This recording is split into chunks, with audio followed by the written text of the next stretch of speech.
What's going on, guys? Andrew Piluk Hockey here, back again for another video.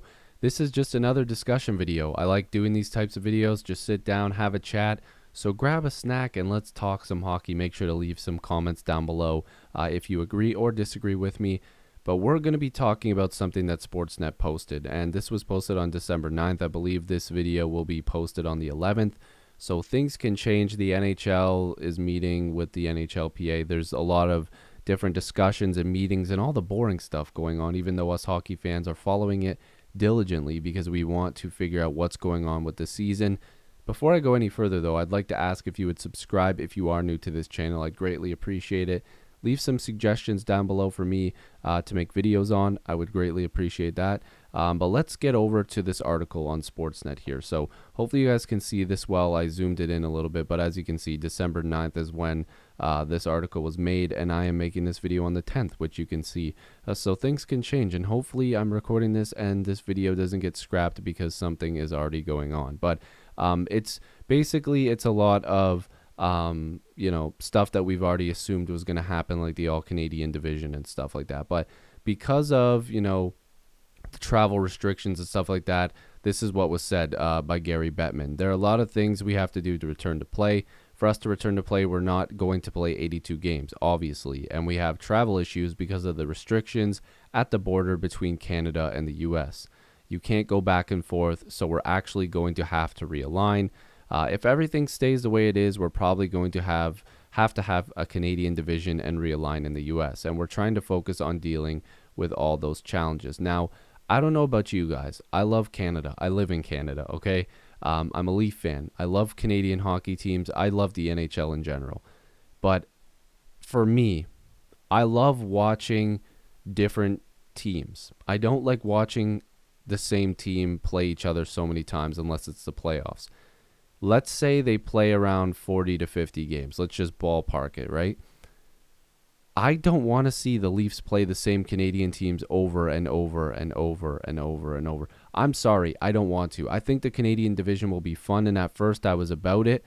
But dude, I really don't want to see it. It's gonna get boring after a while. I love watching the Leafs go up against Boston. I love watching them face, every once in a while facing a team like Los Angeles. I love that Western road swing, and of course, circumstances. I'm really gonna miss those late night games, but literally watching them play the same teams would suck, and that's what's gonna happen. The Canadian division is gonna force that teams are gonna be playing like that. So let's just look at how they propose these divisions would be aligned. So because we were already talking about it, the Canadian division would be Ottawa, Montreal, Toronto, Winnipeg, Edmonton, Calgary, Vancouver. Self-explanatory, all the Canadian teams. Now, they had it listed like this before: Boston, Buffalo, New Jersey, the Islanders, the Rangers, the Flyers, which is good because in some of the proposals, I don't know if you guys seen it, but the Flyers were cut out for some reason, the Penguins, and the Capitals. Now, also, I know that, there's some geography to this. There's definitely some stuff that's going on when it comes to how the world is and, where certain cities and whatever are. But that's the boring stuff, and I know that it's part of it, but I just want to talk about the teams and how they play and how it would shape out. So the other divisions are Carolina, Chicago, Columbus, Detroit, Florida, Minnesota, Nashville, and Tampa. And then we have Anaheim, Arizona, Colorado, Dallas, Los Angeles, Vegas, the Sharks, and the Blues. So if I was to take a crack at it, this division, this first one with Boston, Buffalo, New Jersey, the Islanders, Rangers, Flyers, Penguins, and Capitals, I would say, oh boy, this will be tough, but I think Boston still wins that. You would probably have the Rangers are very good, and they got even better, of course, with Lafreniere. The Flyers are good. Like, this would be a very competitive division. The Sabres with Taylor Hall is a bit of a wild card. I'm not sure how much better they're going to be. But man, the Rangers are, like I said, they're good. The Flyers are a very good hockey team. The Penguins, I just don't think that they would fare well in this division. The Capitals are always good, so that they would be awesome. Those reverse retro jerseys are so sweet, by the way. That next division, so again, if I was just to take a crack at it, I would say Boston still wins that division. Although, they're going to be missing out on a couple of their stars right off the season, off the beginning of the season. Man, the Rangers might surprise some people. I really think the Rangers are better than people are going to give them credit for. But let's move on to this next one: Carolina, Chicago, Columbus, Detroit, Florida, Minnesota, Nashville, Tampa. So Tampa wins this division. I think Carolina is going to be better this year. Columbus is going to be better this year.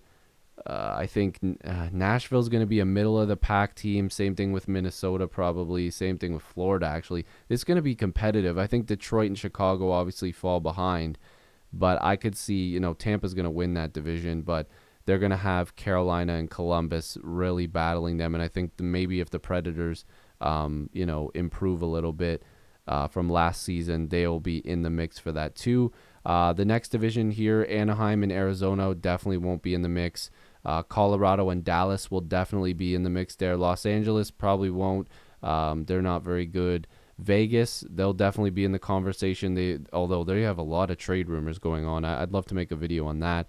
San Jose and St. Louis. So it'll probably end up being Colorado winning this, followed by Vegas, then Dallas, then St. Louis. That's my guess. In terms of, that division's going to be fun, though. That's a lot of very, very competitive teams and very good hockey clubs. But the Canadian division, I still think Calgary would win that division. I think people would probably disagree with me, but goaltending is just got way better. Their blue line is, they've retooled it a little bit, but I think that they'll be very, very good. Their depth in their forwards is good too. I think Toronto probably ends up second with Edmonton right there as well. I think Vancouver takes a step back. I think same thing with Winnipeg. They'll be middle of the pack. Same thing with Montreal. I still think Ottawa would be the bottom here, but this will be very competitive as well. I think people aren't really giving enough credit to how good Calgary could be this year too. So I think I would take Calgary or Toronto to win this division with Edmonton and, Winnipeg and Montreal. I think they're both going to shock some people. I think that this is going to be a good division because Ottawa, I think, got better too. So, I like the way that these are aligned, but I'm kind of I'm not really on board with the whole let's just play the same Canadian teams the whole time, even though we have to. It's inevitable. It has to happen. It's definitely happening. So I want you guys to let me know down below. Give me some predictions. Do whatever you want. Give me your opinions on why you think that this is a good or a bad thing. I want to know. I just want to know. So thank you guys so much for watching this video. If you are new, make sure to subscribe. I'd really appreciate it. Again, just look forward to more videos. I'm trying to make as much as possible. I am working a full-time job, and then this is also technically full-time, which I have other channels, so this is difficult to do sometimes, but I love doing it. It's just I gotta, find the energy and time to do it. So thank you so much. I appreciate you guys, and hopefully I'll see you in the next video or stream. Peace.